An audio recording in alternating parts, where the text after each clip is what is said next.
Hi everyone, it's Tina. Welcome to my channel where I ask you to picture what financial freedom looks like to you and we talk about ways to get there. I am about 2.5 weeks away from my last day with my current employer. As you might know from my previous videos, I gave a month and a half's notice, and I'll be honest with you, while there is a big part of me that thinks that was entirely too long, and I'm going to do a video about that later, I have also been really pleased with having a period of time where many people have come to me and taken the opportunity to have sort of a final one-on-one with me, a final mentorship meeting, or just a peer-to-peer conversation about what I'm going to be doing and how I feel about it and how they feel about it. I have to tell you, I've had so many people wish me well. I have had so many people express their happiness for me and that they are looking forward to seeing my success, and that has given me an amazing vote of confidence. I have also received a lot of commentary about, I wish it was me. I'm jealous. I'm happy for you, but I am a bit jealous and I wish it was me, and I also really want to leave this company and pursue something else that is more meaningful. There are two reasons that I'm finding that most people aren't doing that, because of course I can't help myself. I have to ask those probing questions. And what I've come to realize is that those reasons are a mixture of, I don't know what I want to be when I grow up, which I totally get, but it's also, I'm not confident enough to go. I'm not courageous enough to go. I'm afraid to go. A number of people have told me, I wish I was as brave as you. You are so courageous. And I've told them all, but I'm not. I'm really not. I'm not courageous. And that's what I want this video to be about. You do not need, well, you do need some courage to leave. I mean, at some point you have to pull the trigger, and that took me a long time to get to that point. So I don't want to diminish that there is a leap of faith involved in quitting an employer, especially after, a 17, 20-year long career. That's a big deal, and I don't want to diminish that did take gumption. But what really took gumption was the plan that I instituted 4 years ago to get me to the point where I could leave today. And that's what I want everyone to hear. I want you to know that it's not this outrageously courageous thing. It's a moderately courageous thing. It's an incrementally courageous thing. And the reason for that is because I took years ago the time to map out what my fears were and then to establish a plan for each one of them. And I really had three major fears. The first fear I had was that I couldn't afford to leave. And that's a pretty significant fear, especially when you have children. I mean, I have a lot of responsibilities, and my husband, God bless him, he's willing to take on the load, the lion's share now, but I couldn't just pin that on him. I couldn't just leave that on him when we had been a partnership when it came to income earning up until that point. So when he knew that I was ready to leave, we really talked about what would it take for me to be able to part ways with my current employer. And we realized it would take several things. Not the least amongst those was minimizing our expenses. We really had to look at our spending habits, and we had to talk out what could we cut back on. And that included cutting out cable, that included cutting out boredom shopping, that included cutting out things that were just purchased on a whim. That included meal planning, so that I would go to the grocery store with a shopping list so that I wouldn't buy a bunch of food that would get tossed in a week and a half because I just bought it without really understanding whether or not it would get incorporated into a recipe.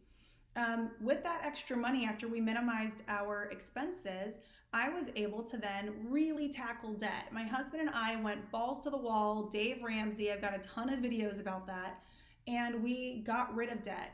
And then the last thing I did from a financial perspective was I built myself a runway.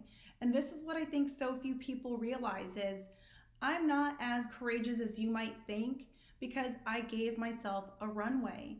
I have 2 years of emergency savings set aside.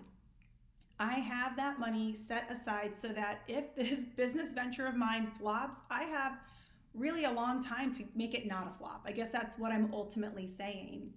I've given myself a runway of 2 years to make this a success. And I think anybody with focus and determination can move a mountain in 2 years. So I have true confidence that I'm going to be successful as a personal finance coach because I've given myself 2 years to do it.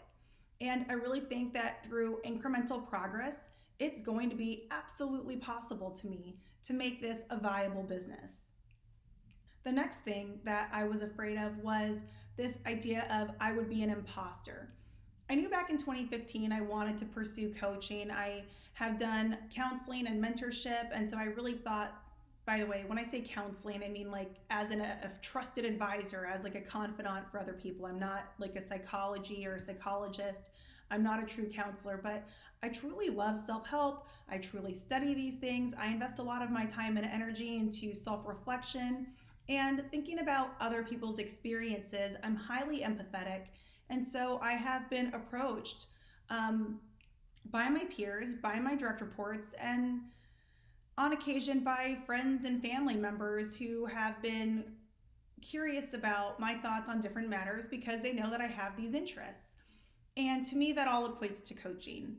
So I knew I wanted to be a coach, and I felt it would probably be a career or what do you call those, life coach. I thought I would be a career or a life coach, and it was through my process of cleaning up my financial household so that I could leave my current employer to become a coach that I realized personal finance is the best fit for me because I am also very numbers driven and analytical, and it's just fun.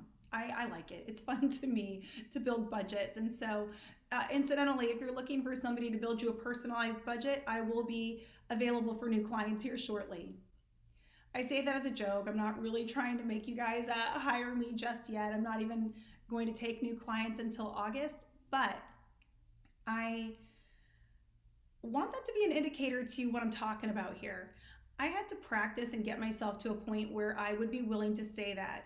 I had to get to a point where I would be willing to say, I am a personal finance coach. How did I do that? I bought books on the subject. I took the Financial Coach Master Training class, which I have a video on, and it's one of my most popular videos. I further studied other personal finance coaches. I follow them on YouTube. I follow their websites. I join their newsletters. I read books on the subject all the time. I took beta clients.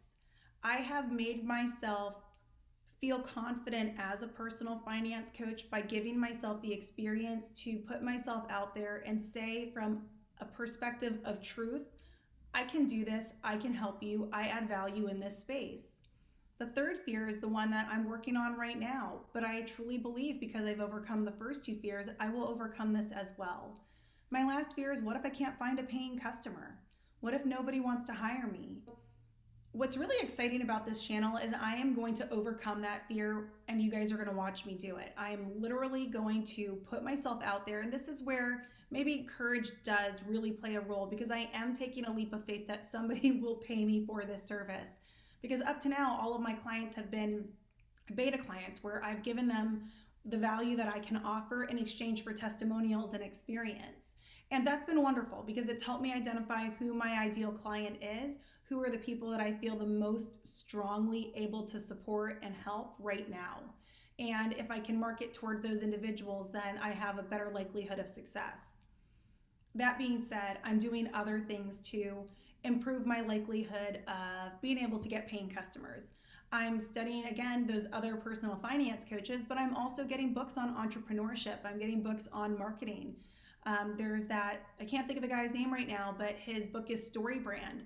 I'm reading Entrepreneurial You by Dory Clark right now, and I'm learning so much about how to position myself and how to make myself available to clients and how to make sure that clients know I'm out there. I'm building my website. I'm going to look for the right steps to take to build a mailing list. What are things that I could do that could be passive income in terms of learning programs that I create, and then it's just available for people to, when they stumble across me in the future, purchase that, and I will get some, royalty or whatever out of it. So I guess what I'm getting at here is I truly believe that I am no different than any of you. You can be an entrepreneur. You can change your career midway through life, and I want to be a testimony to all of you in that, because I truly believe that while I am unique and I have my own voice, I'm not uniquely qualified to take this leap. I am not uniquely qualified to have a career change. Many people have done it before me, many people will do it after me, and I want you to watch me do it so that you will know that you can do it too and that it's not impossible. It's just a matter of mapping out incremental steps and increasing your confidence incrementally toward the person that you want to be. So I will leave it at that. But I have to tell you guys, 2.5 more weeks can't be over soon enough. I'm tremendously excited to have the month of July off to do things around the house that I've been really wanting to do, spend that time with my kids, and also map out a few more plans. But frankly, I don't know that I'm really going to be able to take the whole month of July off because I am just itching to get this business up and running, and I haven't felt this excited about work in I don't even know how long. So I cannot wait to share this journey with you. I hope my excitement rubs off on each and every one of you, and I hope you all have a just absolutely fabulous day today. I will see you in the next video.